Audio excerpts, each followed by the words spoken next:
Hey there, micro explorers. Welcome to today's Explainer.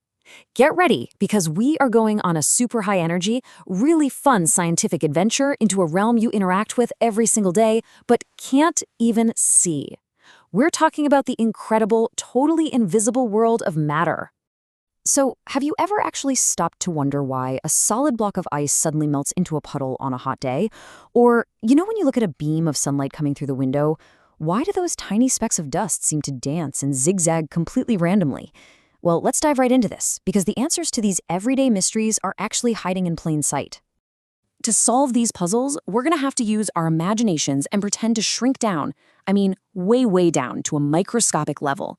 Because whether it's the screen you're looking at, the water you drink, or the air you breathe right now, absolutely everything in the universe is made of tiny, invisible particles called atoms and molecules. And honestly, how these tiny particles behave changes literally everything about the world around us. All right, let's jump straight into Chapter 1, the 3 states of matter. Let's start our adventure by meeting the 3 main ways these tiny particles arrange themselves. Meet our 3 main characters: solids, liquids, and gases. Now, think of solids like a tightly packed, vibrating crowd at a packed concert. They're totally stuck in their spots, just kind of wiggling around. Liquids, they're more like kids sliding around in a giant ball pit. They're still close together, but they're totally free to move and flow past one another. And gases? Well, gases are like wild, bouncy balls flying at top speed all around a room, just bouncing off the walls and bouncing off each other. The way these particles are packed completely explains the shape of everything we interact with. Solids are tightly packed in a fixed, regular pattern, which thankfully is why your desk doesn't just suddenly change its shape on its own. Liquids are less packed. They don't have a fixed shape at all, so they just take the exact shape of whatever cup or container you pour them into. And gases? Their particles are super far apart with zero fixed shape or volume. They just expand widely to fill up whatever space they're in. Okay, so let's look at the actual science behind why they act this way. It basically comes down to a really cool pattern involving 2 things: the force of attraction, holding them together, and their kinetic energy, which is really just their energy of movement. And check out the pattern. Solids have a super strong attraction but very low energy, so they just vibrate right in place. Liquids sit right in the middle, right? They have weaker attraction but a bit more energy. But gases? Wow, they have almost zero attraction to each other, but they have the absolute maximum kinetic energy. Moving right along to Chapter 2, the magic engine of heat. Okay, so now that we've met our 3 states, let's explore the magical engine that actually makes matter change from one state to another.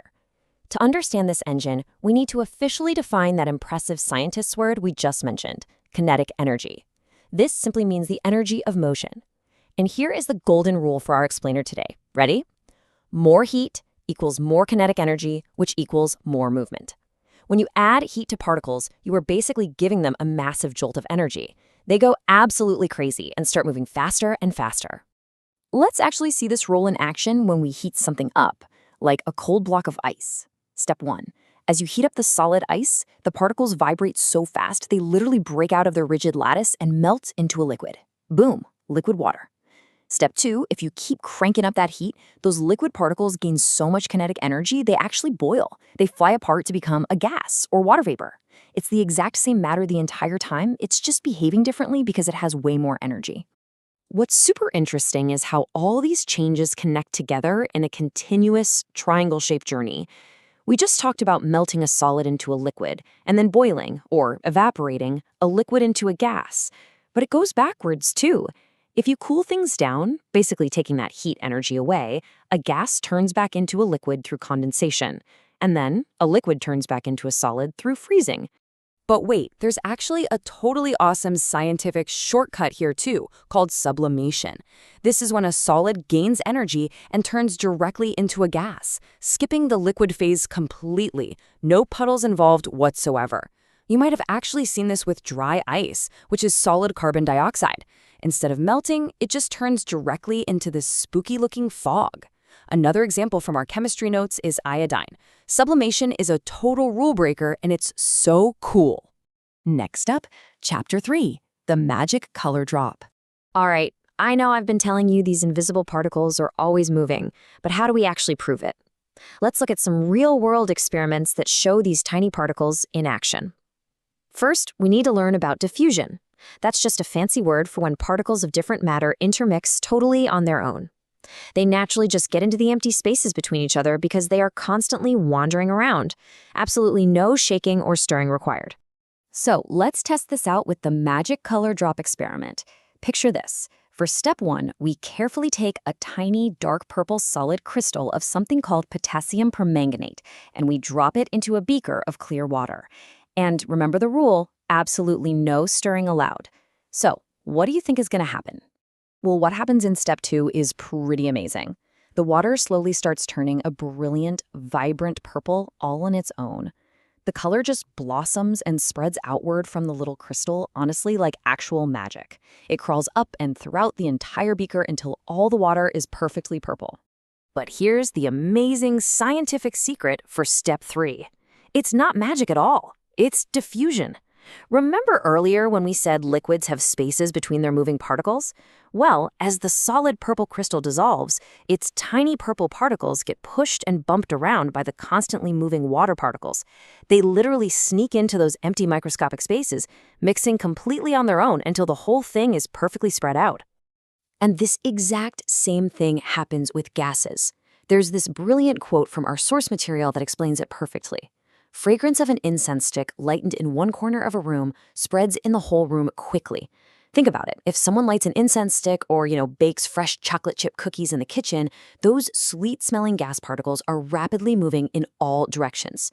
They're mixing with the moving air particles, rapidly diffusing across the whole house until they finally reach your nose.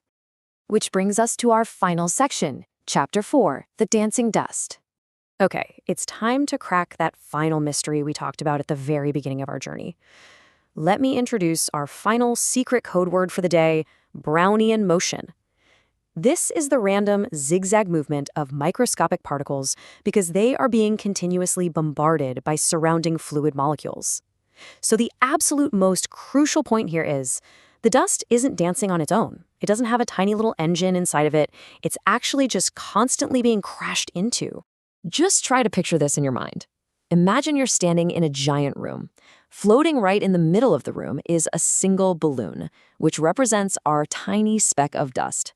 Now imagine there are millions of tiny, invisible bouncy balls, representing the gas particles in the air, flying around at super speed and constantly crashing into that balloon from literally every direction. That balloon would jerk and bounce randomly all over the place, wouldn't it? And boom, that perfectly solves our dancing dust mystery. When you see a tiny speck of dust dancing and zigzagging in a beam of sunlight, you are actually watching Brownian motion in action. The wildly moving, incredibly energetic, completely invisible particles of the air gas are constantly colliding with that dust speck. They're pushing it left, right, up, and down. You are literally seeing the physical effects of the invisible world of matter. Which leads us to a pretty mind-bending question to wrap things up. Look around the room you are sitting in right now. Really look. What invisible particles are vibrating in your chair, sliding around in your water glass, or bouncing off your skin this very second? The magical, invisible world of moving particles is happening absolutely everywhere, all the time. Keep exploring, keep questioning, and I'll see you on our next explainer.